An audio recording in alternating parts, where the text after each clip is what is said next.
Thank you, Proactive, for sponsoring this portion of the podcast. Exciting news, Proactive has just launched their newest skincare innovation, Proactive Clean. Proactive Clean is a gentle skincare routine formulated to clear mild acne to occasional breakouts for sensitive skin. This is so exciting for me. I am a Proactive user. I was all through my 20s and 30s. It's the only line that kept my skin clear. And if you're thinking to yourself, Jen doesn't have acne, I'm here to tell you it's because I was using the Proactive. I wish, though, that we had Proactive Clean when I was using it back in my 20s, because this line is great. It's formulated without parabens, phthalates, sulfates, cyclic silicones, and 100 plus other no-no ingredients that you don't want on your skin when you're trying to treat your acne. Proactive is America's #1 clear skin routine, and it's dermatologist developed and tested with clinically proven ingredients. They've helped more than 20 million people, including me, get on the clear skin journey. And I'm so excited for this new line. And then we have a code for you guys so you can get a discount. Go to Proactive.com now and use the exclusive promo code MASCARA to get 20% off your first order. Again, get 20% off your first order when you use the code MASCARA. That's Proactive, Proactiv.com, and get 20% off your first order when you use the code MASCARA. Proactive.com, and that code is MASCARA.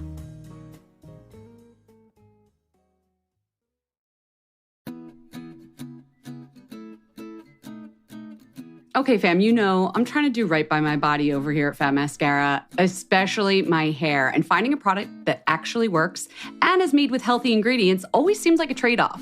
But with Vegamour, we get products that are made with clean, healthy ingredients, and they give me visibly healthier hair and scalp. I love that. With Vegamour, you're able to have visibly thicker, fuller, shinier, longer hair without the harsh ingredients. Every cute pink bottle of Vegamour products are 100% cruelty-free and never formulated with potentially harmful chemicals. Jen, here's what I love about Vegamour. I like things to be simple, simple, simple in my life right now. And Vegamour has this nice little Grow Essentials kit where you get to try more than one amazing product at a great savings. And I love a savings. When you sign up for a monthly subscription, you save more and you never run low on the products that you need to take care of your hair. And the key is, as we always say, consistency. You've got to be consistent to get your most beautiful, healthy looking hair. Fun fact, Vegamour sells one bottle of Grow Serum every 15 seconds on their website. That's how good this stuff is. Give your hair the power of the little pink bottle with Vegamour. For a limited time, Fat Mascara listeners get 20% off their first order by going to vegamour.com/fatmascara and using the code FATMASCARA at checkout. That's Vegamour, Vegamour. Vegamour.com/fatmascara. Again, Vegamour.com/fatmascara with the code FATMASCARA.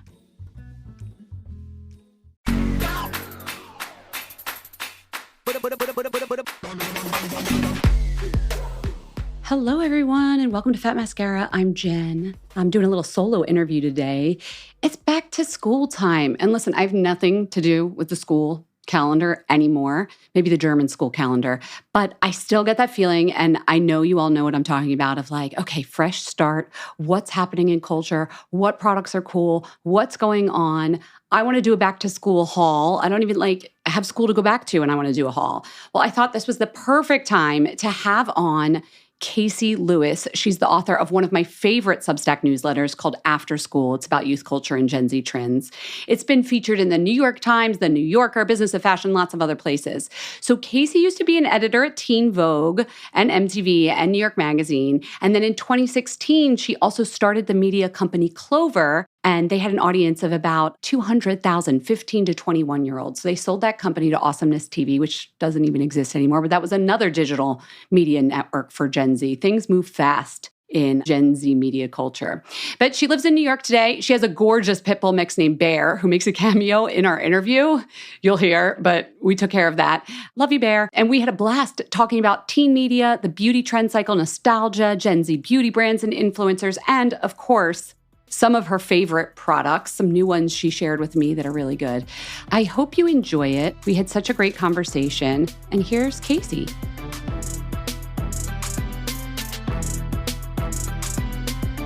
Casey, hello. Welcome to Fat Mascara. Hi, Jen. Thank you so much for having me. This is so exciting. I was so excited about this particular interview because I feel like I know you from your writing, the businesses you've started, your newsletter on Substack. I'm so excited to talk about youth culture with you. I'm so excited to talk about it with you. I feel like I know you as well from your byline, so this is going to be so much fun. Or we're going to like inhabit our teen selves. Here we go.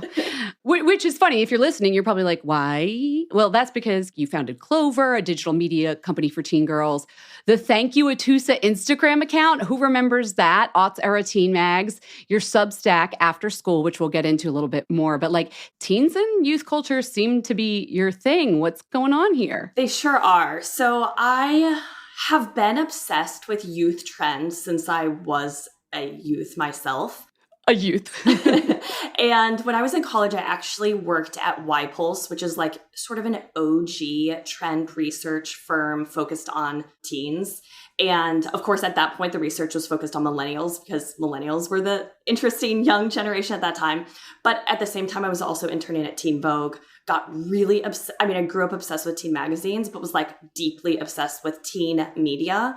And so my dream job, if you had asked me when I was 16, would be to be the editor-in-chief of a teen magazine. At that time, there were a dozen. So it felt like a feasible job path. And now there's like literally one left standing. But yes, my love of teen trends goes back to my teens. And I think it comes down to that's where the most interesting stuff happens. When you're an adolescent, you're figuring yourself out, you're trying on different identities, and you're just more interesting in many ways. You're not afraid to experiment at that age. Exactly. Like. And that's how you are. Let's be honest. There's a lot of fear that goes into being a teen. Exactly. I mean, that's the thing though, is like you are figuring out your identity. So like you're terrified about trying on different aesthetics, as they would say now, but it's all about self-discovery. When you're a grown-up, the trends trickle down, but it's less so that you're trying to figure yourself out. You're like, is this me? Are these low-rise jeans something I can wear? And when you're a teen, you don't know. You don't know who you are. Yeah. So I was going to say you started talking to teens, obviously with Teen Vogue, but you were still talking about them with your trend company job and everything. But now even more so, you're not talking directly to teens. You haven't set up a newsletter for teens. It's about Gen Z, about youth culture. When did that switch happen for you? Yeah. So at some point, I worked at Teen Vogue for a long time, and then I worked at MTV for a bit, and the audience was ultimately young people, and then started Clover Letter with my friend who was a former Nylon editor. And I think we both, after that experience, we hit 30, and it felt a little like I couldn't edit for teens in the same way that like Rookie Mag was a big deal at that time. It just felt a little inauthentic. Like I was pretty far from my teen, fairly removed. And to be a teen in the 2020s it's just very different than how I grew up.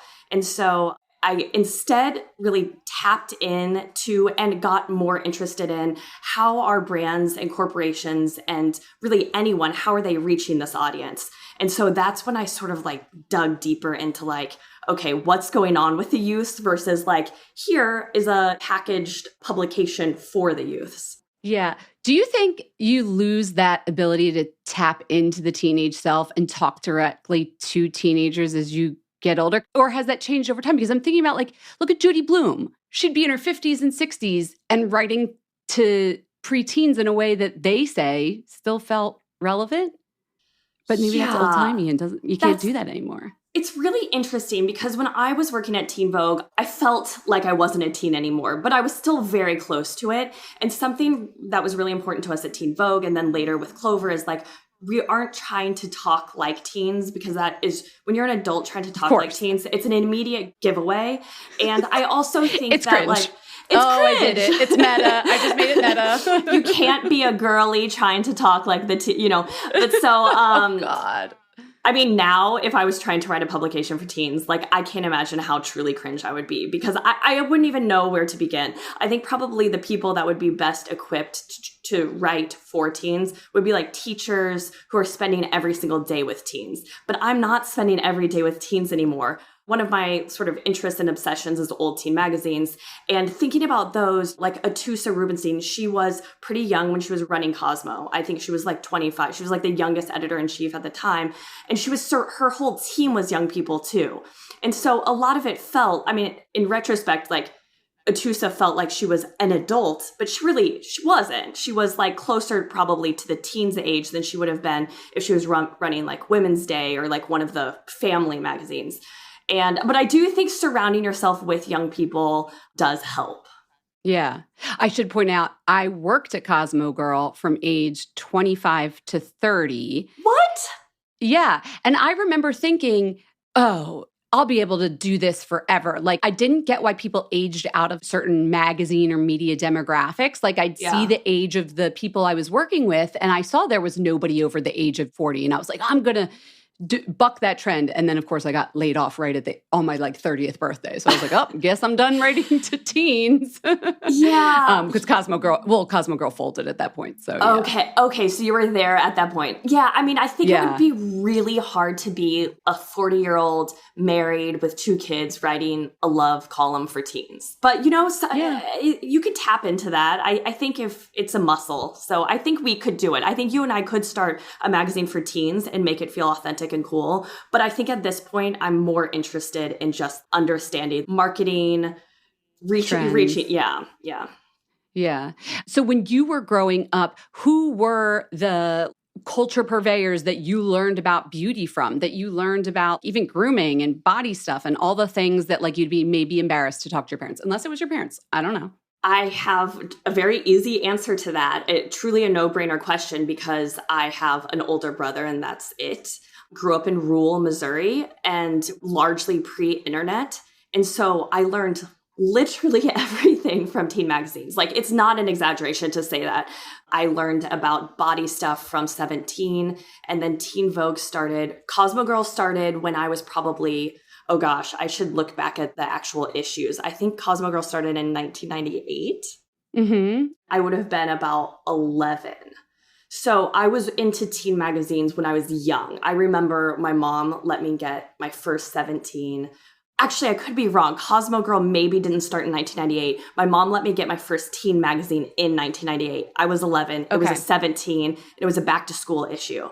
The back to school issues just were the absolute best. And I love back to school time. All the products that I thought I needed, I learned about them from teen magazines, from ads in teen magazines. Yeah. So who do you think an 11-year-old today is getting that information from? So something I think about a lot is, could teen magazines exist in 2023? And I mean the way we experience them, the monthly print delivery, the packaging, with obviously TikTok. TikTok is where 11-year-olds are getting all of their information, but especially beauty.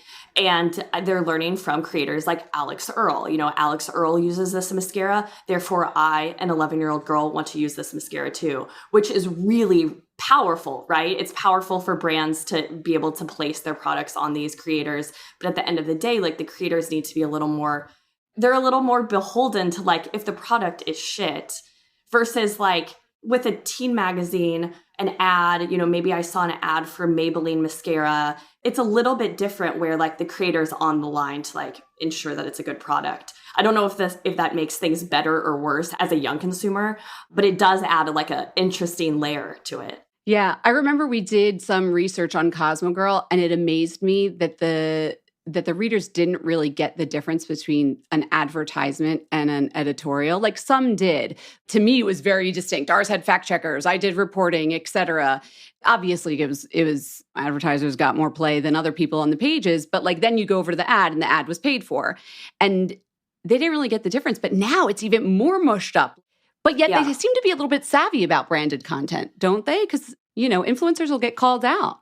So to your point about magazines, it is really interesting to be an adult who has worked in marketing now to look back at these magazines and see these products in the sort of curated product pages, and then see an ad for them. And now as an adult, I'm like, oh, that's why that product was there. But as a teenager, I was like, this product is here because the editors tried it and they loved it.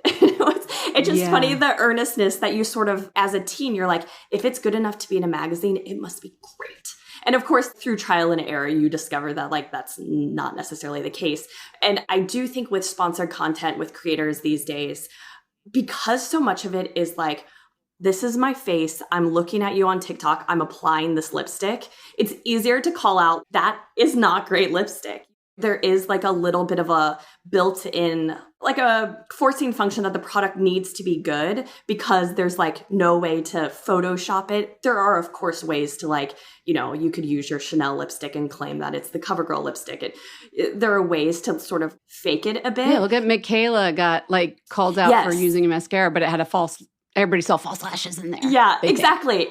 But Alleged. Then like you call it out and it's like, then that ruins her or doesn't ruin her reputation. It gets her a lot of press actually, but it's an interesting time, I think, to be a brand and also to be a creator sort of navigating the nuances with sponsored content. But to your point also and about— a consumer. And a consumer. But I do think if Alex Earle gets like an Amazon deal, it's interesting to see the commenters are like, get your bag, girl. They're so supportive of it.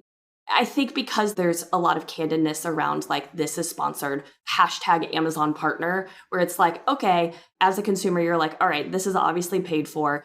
It might be a great product, but I have that information to know that it's not just a straight up recommendation.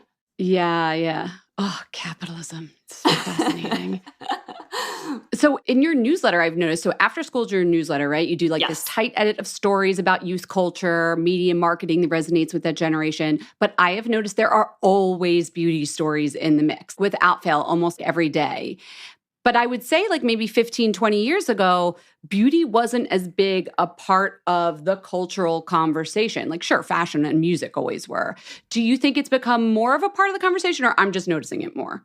That's a great question. I don't know if you can tell by the fact that I have no makeup on. I'm not a makeup person. I'm not like a beauty girl, but writing after school and tracking these youth trends, it's obvious that beauty is an enormous part of these girls' lives. And when I was a teenager, I used Bonnie Bell lip smackers. Like that was my makeup. Now it's like they know how to do a full face. Like these girls could come here and give me a full face of makeup in ways and that I do. Skincare. They use serums. Yes, we need to talk. That's a whole thing that we should definitely talk about because the skincare routines that these girls have, the amount of money that they're putting into preserving their beautiful skin is wild. When I was a teenager, and not to keep bringing it back, but that was my experiences. I would get the Clean and Clear toner. I maybe like had those blotting sheets. That was my skincare. I don't know if you remember the little blotting sheets that you keep in your locker. Of course. And now they have 10-step skincare routines. I was interviewing a Gen Zer for a story last fall, and this thing that she said continues to haunt me. She was talking about her favorite skincare brands from Sephora. She told me Drunk Elephant is something that comes up a lot again and again for Gen Z, but really that's like an 11-year-old's brand. When you get a little bit older and you get a little bit smarter, then you're going for like the more expensive brands. What? Drunk Elephant. It's like I used Neutrogena, it's crazy. And it's like $68 retinoid-like serums, vitamin C, alpha hydroxy acids. That's for the junior high kids. And yeah, it really did haunt me. But we FaceTimed and she walked me through her bathroom so I could see all of her makeup. And she had— How old was she? She was, oh God, it's been a year, but I think she was 15. So she was young, lived in Connecticut, was on sports teams, fresh-faced. She had this amazing makeup and skincare collection and strong opinions about all of this stuff. This is an aside, but what were some of the brands? Do you remember? And obviously it was a year ago, everybody, so might be outdated now. So I'm surprised this was a big brand for her and continues to be a big brand just in the research that I do. But Charlotte Tilbury, like they love Charlotte Tilbury, which for me, like it's expensive and nice makeup, but it's like, how did Charlotte crack the code there? Obviously, Glossier is a big thing for teens. But what was interesting talking to her, and again, this was a year ago, so a lot has happened, which including Glossier is now in Sephora's. But she said, a lot of my friends like Glossier, but I haven't actually been to Glossier's store. There's not a location close to me. So I haven't tried it yet because I don't like to order that stuff online. Now, of course, Glossier is in every Sephora, so I feel like their sort of influence over young people is even more widespread. But I know Glossier gets a ton of hype, especially the last week with Marissa's book coming out. But I think that you can't overstate its influence on the beauty industry in general, but especially this cohort of, Gen Z. I live in Williamsburg, and every time I walk by the Williamsburg Glossier location, there's pretty much always a line, which is fascinating because there's a Sephora on Bedford several blocks away that has an entire Sephora section too. And it's very interesting. And also something interesting about the Williamsburg Sephora with the Glossier makeup display is almost always sold out. The mascara, they can't keep that stuff in stock. Like it's such a popular thing. And I honestly am a Glossier girl. I've been writing after school for 3 years, and so many of the new products that I've tried in the last 3 years have been like directly because of recommendations and Gen Z trends. I'm thinking, yeah, Charlotte Tilbury doesn't seem to me to be a teen brand, but it just speaks to the importance of beauty that they're willing to plunk down more money than teens in past generations would have on makeup.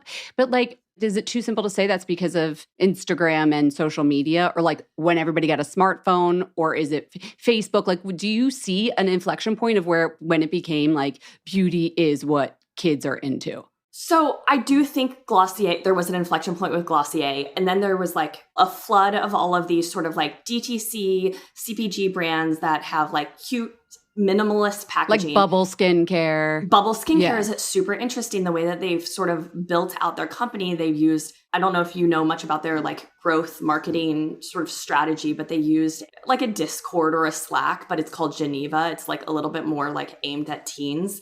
And they use this Geneva to build up their super fans, their community. And then they just go to them. And now a lot of beauty brands have also like mimicked this strategy. Yeah. But it is really interesting the way that was their go-to-market, was just to like build a Gen Z cohort of fans, and then just for product formulation, for branding, for like right down to like what celebrities they should tap for their, to be the face. But then I think something interesting that has also happened is all of these celebrity beauty brands have come up, and it's like Selena Gomez's Rare Beauty brand is so popular. Like I probably spent 10 hours last month, 1 week, watching back to school shopping hauls that Gen Zers filmed. And because I tallied up what they bought and was most interested in like, what are the products that are coming to the surface as like, these are obvious trends. And it was a lot of fashion, obviously, but they all went to Sephora as part of their back to school shopping hauls at the mall. They all had their Sephora bags, and they all got Rare Beauty, the blush. It's like that blush. Yeah. Everyone freaking loves the blush. I haven't tried the blush, but I'm like so tempted to. It's funny. You're calling out products though. And I'm like, okay, when that launched, I bought the blush first. I immediately, as a beauty editor, my job is to edit. I was like, the blush is going to be a winner. I knew it before it was even on shelves. I don't know why, I just knew. Charlotte Tilbury, when that came out, I was like, this stuff works. These shadows and these lip products are going to be a winner. They're just quality products. I know some things, it becomes like your friend has it, so you want to have it. But a couple of things you've named, well, they're popular for a reason, right? Like Boy Brow is right up there as like one of the best brow products. So Bubble, I don't know. My skin just is not that skin. So yeah, Bubble doesn't do it for me. But there's a little bit chicken and egg. It's like, are they popular because they're good, or are they popular because they're popular? You know what I mean? Yeah. I think something else with this Gen Z skincare beauty, their routines, their shopping, like no one is going to Walmart or Target to buy beauty products unless they're like viral dupes. When I was growing up, I'm from rural Missouri. We had one small mall. We had one like department store that wasn't even like a lesser Macy's, but they had a couple of makeup counters. One of them was Clinique. And so when my like rite of passage moment was my mom taking me to the Clinique counter and getting the 3-step skincare. And I still think that Clinique is like poised for a comeback. But I remember even then, like Clinique makeup, she was like, you're a teenager. You don't need Clinique makeup. We can go to Walmart and we can get, Maybelline mascara or whatever. And so I used Great Lash probably until I was like 27 or working at Teen Vogue, because I just thought Great Lash was just what you used. It was in all the teen magazines that I grew up reading. And I just thought that's what you use. I don't think that Great Lash is an iconic product for them. Yeah. As you're talking about where people are getting their information, Alex, Earl, obviously, and what they're buying, I'm wondering, do you think that the media landscape is as fragmented as people think? Because personally, I look at the high school and young 20s kids or people in my neighborhood, they all look the same. Obviously, they are all different races and sizes and genders, but like they got the same backpack. They got those big old loose jeans on and a little cropped. They look the same to me. So if they are really finding their niche, and that's what internet culture brings now, that you can find your people anywhere, right? And your little corner of the internet and corner of the world where you feel safe. How are these mass trends still happening? That you watched back to school videos, you said. Probably you saw a lot of the same stuff, I'm imagining. Yeah, it's really crazy to watch, say, like 10 hours of back to school hauls, because you're seeing the exact same products come up again and again, and very specific products, like this one North Face backpack with the bungees across. They all had it this year. It's literally just a North Face backpack. Why did they all get that one? It's just like when we grew up and it was like, you want to have the exact low-rise jean from Hollister or whatever. Another product that came up again and again was low-rise cargo. They're so into baggy cargos from a store called Garage. I like vaguely knew Garage existed. Is it like a PacSun offshoot or something? I think it's a Canadian brand, but it's very PacSun. It is very PacSun.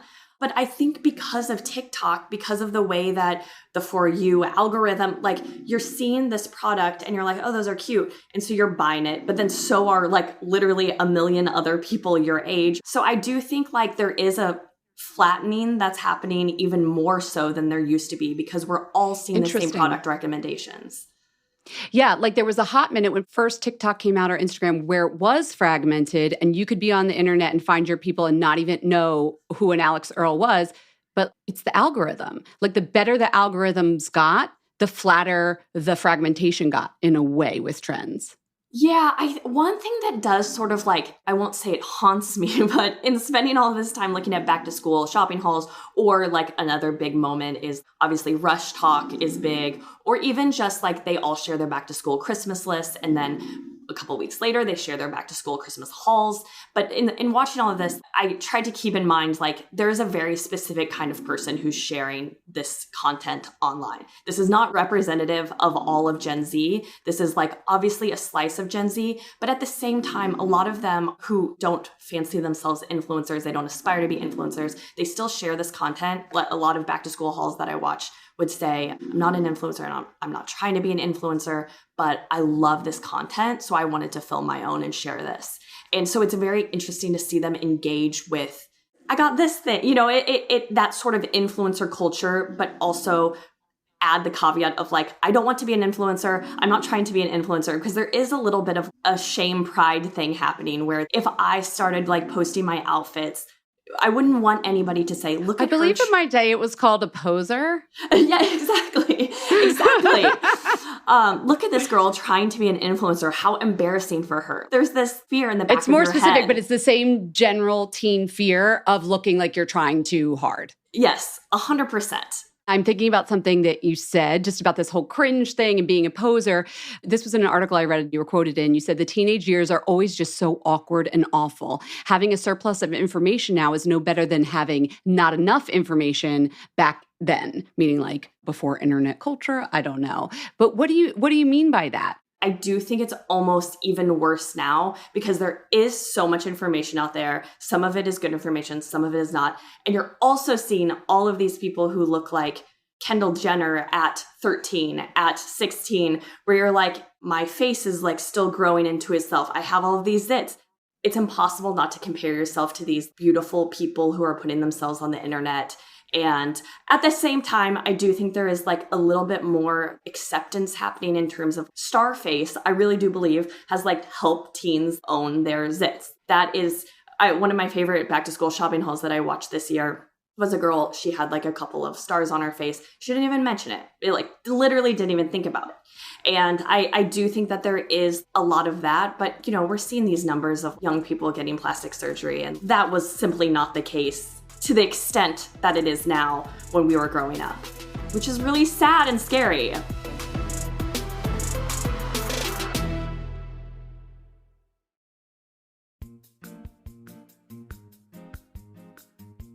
Hey, Jen, are you still wearing your Honey Love bra, or have you not taken it off yet? I know you're kidding, but it is truly my favorite bra from Honey Love. Listen, I get it. If you don't know what Honey Love is, if you don't know why we're giggling, let me tell you a little bit about Honey Love's bras. They have the most supportive bonding that eliminates the need for underwire without sacrificing lift. And they're made with fabric that is so soft, it feels like a second skin. You're going to immediately feel and see the difference. It is so next level comfortable, you're going to forget you're wearing it. That's my bra. That's the Honey Love crossover bra. If you want to go shop there, the crossover is the one we're talking about. But they also have shapewear, underwear, bodysuits, and all of it has that same kind of second skin feeling, not too tight, but everything's just zooped, smooth. You gotta love it. Treat yourself to the best shaper on the market and save 20% off at honeylove.com/mascara. Use our exclusive link to get 20% off honeylove.com/mascara. Cinched, snatched, and lifted. It is a hot girl season thanks to Honey Love.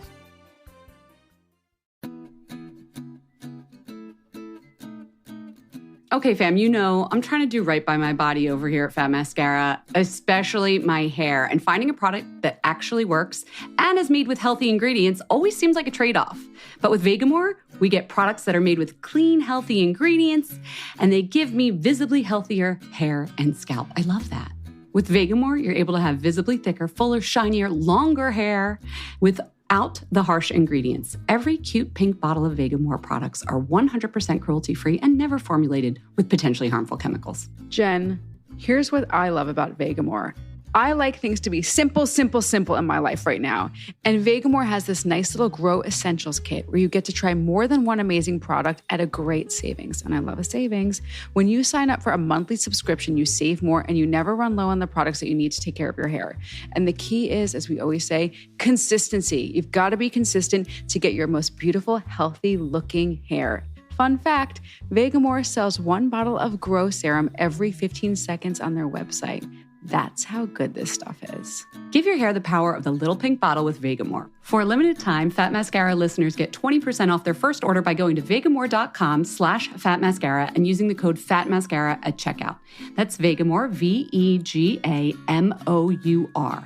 Vegamour.com/fatmascara. Again, VEGAMOUR.com/fatmascara with the code FATMASCARA.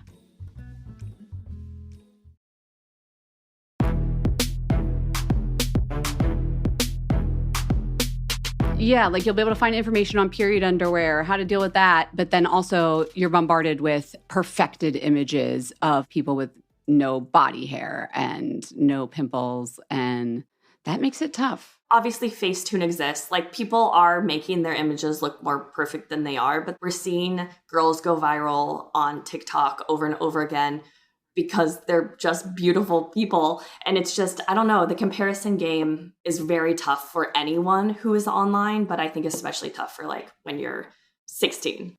As you look into what teens and people in their young 20s are into, are there any beauty trends that you're just like, what? I don't get it. Like Starface, I can get that. You're both healing your pimple, accepting it. They look cute. But are there any trends? Oh my God, your face is saying, oh yeah. What? So, which things don't you get? Okay, very interesting to write after school every day. And then I do like a really long weekend one where I just sort of like every trend that has happened in the last week. And it's been fascinating doing this. It's almost like a experiment of like how fast the trend cycle moves these days. But a lot of these trends that sort of get written up, they get headlines, they go viral, so to speak. You're sort of like, are these actually trends, or is this one TikTok that went viral and it's literally someone filming themselves in their bathroom? Is this actually a trend that's happening on the street? And I'm really grateful to live in New York while writing this, because living here provides a lot of like, yes, this is a thing that's happening, or no, this is not happening. There's just, people are stylish here and there's like tons of young people around. And if there's anything that I'm like, is this actually a thing? I'll just walk through the Lower East Side. It's your laboratory. Yeah, exactly. Yes. But you were testing your theories. I thought fake freckles were for sure just a fake TikTok thing. Like, I did not think that people were actually putting fake freckles on their face. And I thought it was just something that they were doing to be cute online. And I was walking my dog and this girl came around the corner. And you know, when you see someone in New York, they're obviously like, they've lived here a couple months. Their parents from the Midwest are visiting. They've like leaned into their New Yorkness a bit. I'm from the Midwest, so I can say that. But this girl fully had tons of fake freckles on her face. And so I realized a lot of these trends that feel like too weird and too bizarre to actually be real life trends, like they actually are. Fake freckles, I think, is a trend that is ridiculous. It's sun damage, right? Like freckles are so cute and I love, but it's like we're really just like putting freckles on our face. Yeah. There's also just like, there's beauty trend after beauty trend written up in publications where it's like, Strawberry Girl Summer is here, and here are the red lipsticks that and it's golden hour makeup, milk chocolate makeup. They're always like food. Copper penny makeup is one that I saw. Yes. Like the thing about like these micro trends, and part of the reason why I love this space and I love trend research is, as like eye-rolly as so many of them are, zoomed out, there are like larger cultural implications here. And maybe you can't see them at first, but then maybe something that I've experienced is like looking back and thinking like, oh, that trend was like the very beginning of this larger thing, or this was caused because of, and so that's why I do love and find it worthwhile to track these things, because they are telling us more than just that pumpkin spice makeup is trending for fall. Yeah, I feel like the freckles could be a larger trend of like a cosplay thing where you're trying on a skin like a character. Yeah, and it was also part of the clean girl beauty thing was a big thing last summer. This freckles, that, when I saw it in the flesh, it was this happened last summer, and the clean girl thing was like, there's a lot to unpack there, but I think the freckles, there was one of the cores, I can't remember now what it was, but it was just very cutesy, and I think that cottagecore, perhaps? Yeah. And I think had a little freckle moment in there.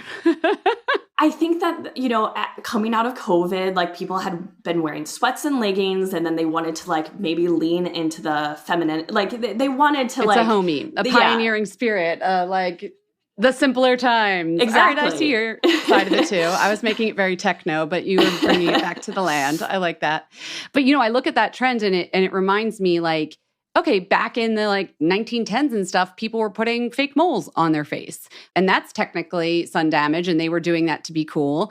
And that makes me think, well, nothing old is new again. Does that adage still hold? Or can you point to a trend you've seen lately in beauty that feels truly new to you? Oh God, no. I mean, honestly, no. Like I did this exercise a couple of weeks ago where I mentioned I love back to school teen magazines, and I looked at, I can't remember if it was like 1999, one of the back to school 17s. And my goal looking through it was like, have any of these trends not come back? Is there anything that truly hasn't made a comeback in here? I felt like flipping through the pages was like walking through Times Square. The butterfly clips or the hair jewels, like everything. I can't think of anything that's truly new. I mean, I think that there are some of these sort of like derivative TikTok makeup trends that feel like this is not actually a thing. There was something a couple of weeks ago, a headline on latex lips. And it's like, this is lip gloss. Let's call it what it is. The constant repackaging of things, like, let's call it what it is. But I can't think of anything that feels truly novel. I mean, maybe like some nail trends. I don't pay a ton of attention to like nail art, but like maybe there's something. I bet if we went back in the history of the world, we would find, I think I even have written a story about this, like nail tips, like super long stiletto nails. Like people were putting wood and things on their nails back in the day. Obviously, it was not the versions we have now. Yeah, or even like something like Barbie Botox was like something that people were talking about this summer. And it's like, you can clearly see why people are talking about Barbie Botox. It was the summer of Barbie, but it's like, that's just a repackaging of existing Botox. This is not a new thing. / go all the way back to different cultures that lengthen the neck of women by putting weighted necklaces on your trapezoids to make the neck look longer. I mean, that's like, there might be cultural significance and religious significance and all of that, but it's still a human need to like mess with our appearance. Do you think the trend cycle, you were talking about how speedy it is. I remember it used to be like, okay, every 20 years something comes back. Maybe not with beauty, but more so with fashion. Do you think that staying still holds? Like people in the 90s were all like into bell bottoms from the 70s again. Okay, so I was thinking about this. The 20-year trend cycle feels like it has accelerated, right? Because I moved to New York in 2010. I remember wearing like peplums, or like we were wearing like little bubble mini skirts, or obviously ballet flats. The peplum top. That was so hot then. It was such a time. And I think about like, I look back at some of the outfits I wore when I worked at Teen Vogue, and I was like, what was wrong with me? Like, I was dressing like a 5-year-old, but then you look at Gossip Girl and you're like, no, that's just like kind of how people dress. Looking back at issues of Teen Vogue at that time, like, makes me feel less bad about the way that my own style at that time. Because you were on trend, girl. You were in fashion. Don't you worry. But, you know, I've seen these bubble skirts like come back up on like American Eagle or Hollister or Abercrombie. And that wasn't 20 years ago. That was like maybe 10. And so I think it can't continue to accelerate though, because well, fast fashion plays into this, right? Like, because these retailers can put out those clothes so much quicker than anyone could 15 years ago. So they're almost forcing us to recycle trends faster so that they can continue to put out new stuff. Yeah, but like the 2010s coming, or 2015s even coming back already. It's like too soon. How could you? I am a minimalist and I like to like get rid of things. I mean, nature of living in New York, I guess, but there are so many things that I've gotten rid of in the last 5 years that you can already see start to make a comeback. And I'm like, why did I get rid of that? Like, I should have known it would have made a comeback. Okay, so beauty-wise, is there anything you think deserves a revival? Any trend you're like, oh, we're ripe to have this come back? I would like to see some of these brands from my youth make a comeback, like the Bonnie Bell Lip Smacker. I would love to see lip smackers do some like crazy cool collaboration. I think it's less trend oriented and more just like interesting products. Like the MAC lip gloss will go down in history as like one of my favorite, and you know, it's still around, but I would like to see that be like an it item again. Oh yeah, like you needed to have a lip gloss and a juicy tube was hot, like so hot for like a couple of years in the early aughts or whatever. But I really can't think of any beauty trends. I can think of a lot of trends that I hope don't. Tell me. Well, I think all of the Kate Moss rail thin like pressure that we felt in like looking back at these at teen magazines, there's obviously literally no diversity whatsoever. Body diversity is like the least of it, but it's like homogeneity does not need a comeback. It does not. It does not. And I think that is sort of a beauty trend in a way, in a very dark way. This is very specific, but the Sally Hansen suntan thing that you would put on your legs. I don't know if you remember that. Do you remember that product? Airbrush legs? Yes. The spray? Yes. Teens are like using tanning beds again, which is bad. Obviously, we care about like sun damage, but I do think there is a lot of interesting stuff to be done in the like self-tanning space, or just like that area in general.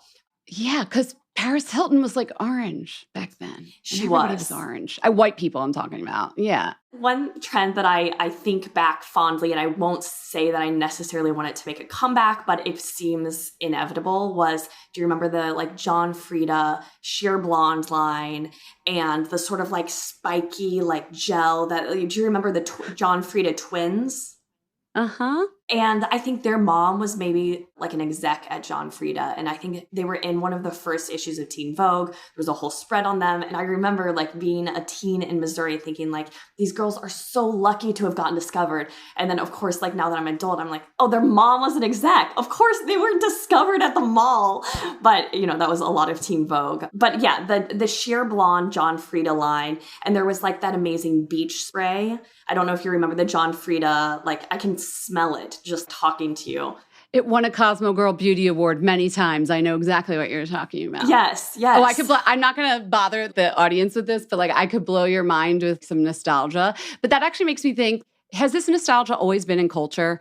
Right now feels especially nostalgic to me. And I don't know what's going on, but people are yearning. Even you yourself were yearning for like a Bonnie Bell or like the smell of something. Yeah, I think we're all just like stressed and borderline anxious, depressed as a society. And I think that there's just a lot of nostalgia for like what we visualize as simpler times. Like, why am I nostalgic for Bonnie Bell? Because that seems like maybe if I get a Dr. Pepper Bonnie Bell lip smacker, like maybe it'll chill me out. I just think there is like the Y2K like flip phones. Like those are obviously making a comeback. Like, I don't know how, it's not exactly a widespread trend, but like there's a reason we feel nostalgic for a time that we couldn't be constantly like bombarded with noise and messages and notifications. Modern life, I think, is a lot. And I think that some of these old products and trends, they make us feel a little bit comfortable. Yeah. Okay, as we wrap up, I feel like we need to look forward. We need to do zeitgeist and forward thinking. What's on the beauty horizon? Because I feel like you see the beauty stories day in, day out. What do you think is making noise right now? I think people are still just like going for the Hailey Bieber aesthetic. So they want to be like super moisturized. I think it's still like the clean girl idea. I don't like that term. It's not a good term. Obviously, there's a lot, it's problematic and for many reasons, but I do think this sort of like minimalist makeup, emphasis on skincare, just trying to like basically look your best in a way that's not like the overly contoured and having more natural eyebrows. Like we just saw that Kendall Jenner, like her eyebrows are suddenly so much more natural looking and so are her lips. There's like speculation that she either is in love because of Bad Bunny and that's why she looks great, or maybe she just went a little bit more relaxed on the, I spend too much time on TikTok, but a little, went a little less on the Botox. And I do think we're seeing like the overblown face modifications or, plastic surgery. I think that people are like wanting to scale back a bit and like look a little bit more like Hailey Bieber. Who herself probably has some, I've seen speculation, but yeah. I see what you're saying. Yeah. Or like Emma Chamberlain. I think people love Emma Chamberlain and she's obviously a very beautiful person, but she's also someone who you feel like would get a coffee with you. She would have no makeup on. Like she's just a chill person who is real. And I think there's a lot of that, which I feel like is probably the least interesting answer. I think we're going to continue seeing these very, very micro trends because of TikTok. Someone puts a like flashy hashtag on it and then suddenly everyone's like, oh, this is a new look that we all need to get on board with. And I think a lot of this is like, it's not actually a trend. It's the women's media who need new headlines to, new things to write about. Jess and I have talked about this. At first we rolled our eyes at it and then we were like, what are we talking about? Literally, that was our job. You'd be like, oh God, it's red lipstick again. We can't say red lipstick. What should we call? Oh, it's ox blood. Ox blood is the season. Like, we'd make up stuff. It's lip gloss again. Let's call it lip oil. It's genius. Product people called it that too, but come on, it's the same thing. And it's all capitalism, like to sell more product, at least from the point of view of me as a writer. I felt like I was very much part of that machine. And even if people on TikTok don't feel like they are, you're watching hauls. You're watching literally people buying stuff. That's the content. And that's just the nature of trends, right? That's the nature of like how we as consumers exist. But when I was at Teen Vogue, like I remember 1 month, our best story was, we did so much like interesting reporting at the time and they still do. But like, I remember our best story, and this was when we were beholden to Facebook. So it was a totally different time, but it was Kylie Jenner, I think we said Kylie Jenner dyed her hair blue. It was literally a wig, but it was still like people saw that headline and they wanted to see but then it's like, okay, Kylie Jenner dyes her hair blue. And then if someone else does this, then you're like, okay, well, people are going to start doing this. Like, do you remember when beauty editors had all like their hair was crazy colored when I was at Teen Vogue? Eva Chen, I think, she was the beauty director at the time. I think she had blue hair at one point or like pink hair. Oh yeah, it was super hot. Yeah. And so I think as like eye rolly as so many of these trend headlines are, like, they are indicative of things to come. Maybe. Sometimes it means nothing. But pumpkin spice beauty is stupid, but it's also like people are obsessed with pumpkin spice and that trend is going nowhere. And we're going to continue seeing it and it's going to continue evolving into whatever. Yeah. So personally, let's talk more about buying stuff and trends. Like what are you into? You seem like such a beauty girl. You know your stuff. Like what are you using? So I really am. I feel so basic and like I'm trying to be a teen and saying this, but I really do love Glossier. Like I use Boy Brow. I use the mascara. I also am a huge fan of their new foundation, their stretch foundation that they just launched a couple weeks ago. Oh, okay. I wasn't going to try it. I'm not a foundation girl, but I placed a Sephora order unrelated and they put in like a bunch of samples of, different colors. Oh, I love when they give you the shade range. This shade was perfect for my skin and they call it foundation, but it's very sheer in a nice way. And I used Ilia's skin tint forever. This stuff is better. Okay, tell me, because I know someone's listening and thinking this, what was your Ilia skin tint and what is your Glossier foundation shade? So the Ilia that I've used forever is ST10 Porto. Okay. You can tell it's very loved. And this Glossier foundation sample came at the perfect time. And I used the entire sample and I was like, I've got to go get more. And I happened to go to the Sephora on the day that it launched. And so they had like the day that it launched in Sephora. It launched. Stock, yeah. Yeah. So my perfect shade is medium 4 of the Stretch Fluid Foundation. I believe it has pink undertones is what I think it says. And does it have that sheer kind of quality, like, and it turns to powder like the Ilia does? Do you know what I mean? Not to powder, but it has that like quick dry down. You know what I'm saying? Yes, more so than Ilia, I would say. So it's medium 4. It's the medium with pink undertones. But I will say I did get the light 4 too for my under eyes. I don't love concealer. And this one is like... So you're using it as concealer? Just a little bit. Just to like... Because the medium 4 was a little much. So the interesting thing about it is they call it foundation, but they claim it that it's 89% skincare. It definitely feels more like... It feels more like a tinted moisturizer, but Glossier's tinted moisturizer I didn't love because it was so light that I was like, this isn't doing anything. I call it Emperor's New Makeup. Yeah. I love Jones Road, but there's a couple Jones Road products where you're just like, I literally don't look different. Yeah. But you believe you do because you spent $38. Exactly. But I continue to be an Ilia fan. However, like the oilness of it, I feel like it just makes me a little oily. Yeah. And Glossier is not the same. So yes, I love Glossier. I love Charlotte Tilbury. Through after school, like tend to like test out products that are like for Gen Z. And anytime something, I don't so much go for like the dupes as much just because I don't, but Youthforia I tried. Are you familiar? Mm-hmm, I am.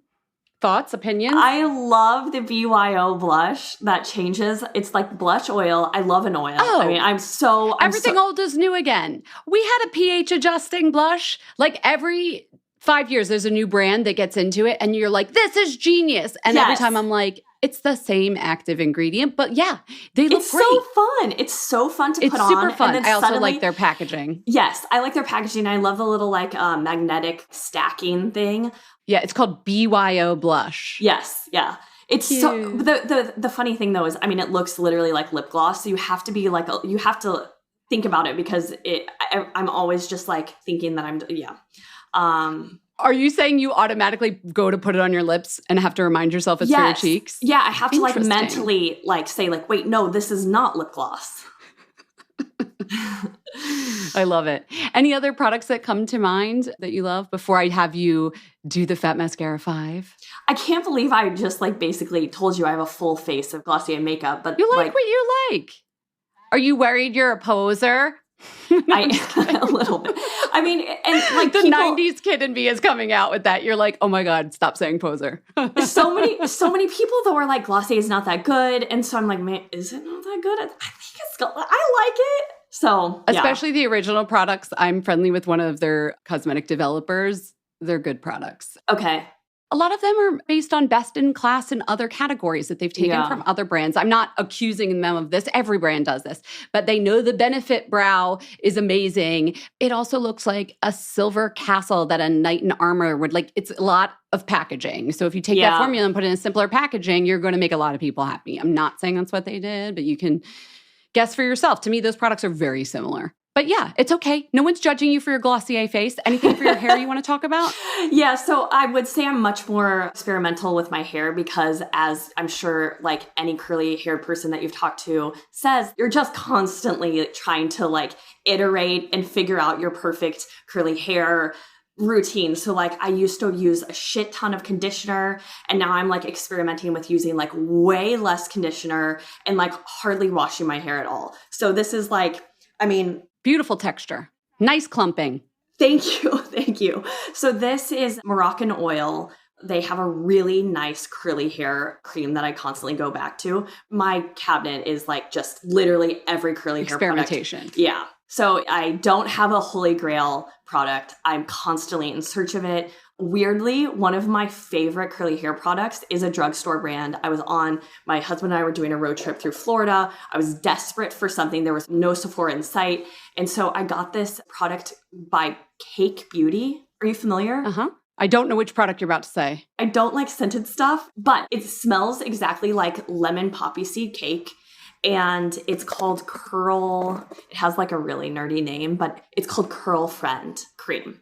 And this stuff is like $7 and it is so good. Oh, good. Curl Friend. I have probably gone through, I'm not kidding you, 20 tubes since I discovered it. I see it, $9.99 and 4.8 out of 5 stars. Not that we can believe that. It's truly very good. But the thing about curly hair, though, is like what works for me is not going to work for you. But this stuff is awesome. Well, good. You just giving people ideas. I love that. I know I've kept you way too long. I could like talk to you for hours about nostalgia and old trends and products, but we have to do the Fat Mascara 5 and get you out of here. You listen to the pod. You know what it's about. First thing that comes to mind, what's the first beauty product you fell in love with? MAC lip gloss. It was my first time that I took my money that I made babysitting and bought a product at like the fancy, from rural Missouri, had to go all the way to the mall in St. Louis, 2-hour drive away. Like it was my first like beauty counter beauty product. And the clear was my favorite. Yes, I get it. If you just say lip gloss and don't give a shade, we think you're talking about the clear. Okay. What's the thing you miss most about being a teen? I'm so happy to not be a teen. There's so much that I love about not being like, especially since I like am so often researching youth trends and stuff. I'm so happy that I'm not dealing with this now. I think probably like media at that time was just so much more fun. I loved like early digital media at that time. And like the second I got a home computer at like age 16, I was like spending all of my time on Gawker and Daily Candy. Like Daily Candy was like, so I was a 16-year-old in Missouri reading Daily Candy, taking mental notes of like, when I live in New York, these are the stores I want to go to. And by the time I moved to New York, Daily Candy was no more. But I missed like that early days internet at that time. Thing you miss least about being a teen. What don't you miss? I know a lot, but pick one thing, the thing you miss least. I didn't have problem skin really, but I just remember just having zits all the time and just being so embarrassed. Like one would go away and the other one would come up. Yeah. And they're just like so difficult to cover at that time. And I didn't have Starface stickers to put on them. Yeah. When I think about acne acceptance, I'm like, yeah, they're cute when you're a cute person with a couple pimples. And if you have cystic acne, like Starface ain't gonna cut it. But yes, pimples is something I think a lot of people don't miss about teen years. All right, what's the song that defined your teenage years? I was a massive Hanson fan. Hanson.net was the very first website I ever visited when I like first had privileges. Like literally, I can like distinctly remember typing Hanson.net. Typing it in. I thought I was going to marry Zach Hanson. I like to this day like think Mbop is like such a perfect song. Hanson.net, Mbop, released 1997. Okay, if there were a movie made about your life, who would play teenage you? Sarah Jessica Parker. I love it. Okay. Wow, I'm feeling nostalgic. I was like thinking, we're going to talk about trends and beauty with teens right now. But now all I'm thinking about is like my teen years and the beauty products I love. But this was so much fun. I really appreciate your time. I love your newsletter. Thank you so much for coming on Fat Mascara. We hope you enjoyed the show. It's your reviews and feedback that help us make the podcast even better. Head over to iTunes to rate and review us or email your thoughts to info@fatmascara.com. We also want to answer your beauty questions and hear what products you love. To share a Raise the One product review or to ask a beauty question, email us at info@fatmascara. If you send it as a voice memo file, we can even share your voice on the podcast. You can also do that by leaving us a voice message. Our phone number in the United States is 646-481-8182. Thanks so much for listening.